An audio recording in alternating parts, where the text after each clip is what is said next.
Jenazah Florencia Lolita Wibisono, kru pesawat ATR 42500 yang mengalami kecelakaan di Kabupaten Pangkep, Sulawesi Selatan, akhirnya diterbangkan ke kampung halamannya di Jakarta pada Rabu, 21 Januari 2026, malam. Pramugari Malang tersebut ditemukan meninggal dunia setelah pesawat yang ditumpanginya jatuh di kawasan perbukitan terjal Gunung Bulu Saraung.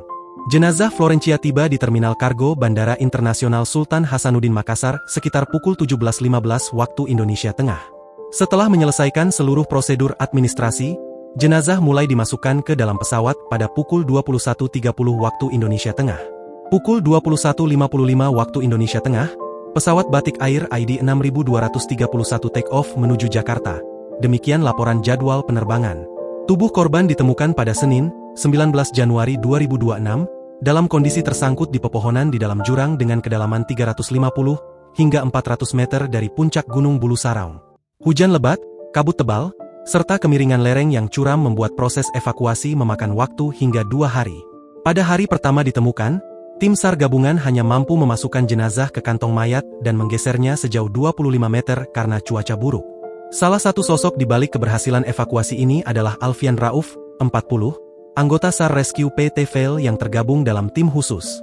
Alfian menceritakan betapa sulitnya mengangkat jenazah dari dasar jurang menuju puncak gunung.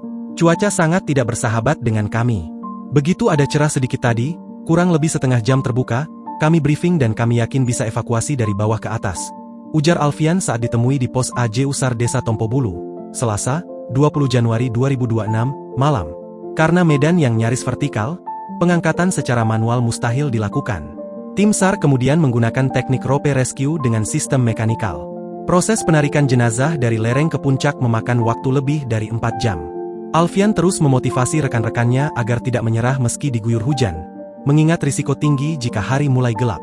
Saya bilang, kalau memang jam 5 nanti kita tidak sampai di puncak, kita simpan paketnya, kita balik besok. Tapi ternyata dengan semangat teman-teman, pukul 17.10 waktu Indonesia Tengah sudah sampai di puncak, kenangnya sambil menggigil kedinginan. Setelah mencapai puncak, jenazah digotong secara estafet melewati 9 pos menuju Desa Tompobulu, Kecamatan Balochi.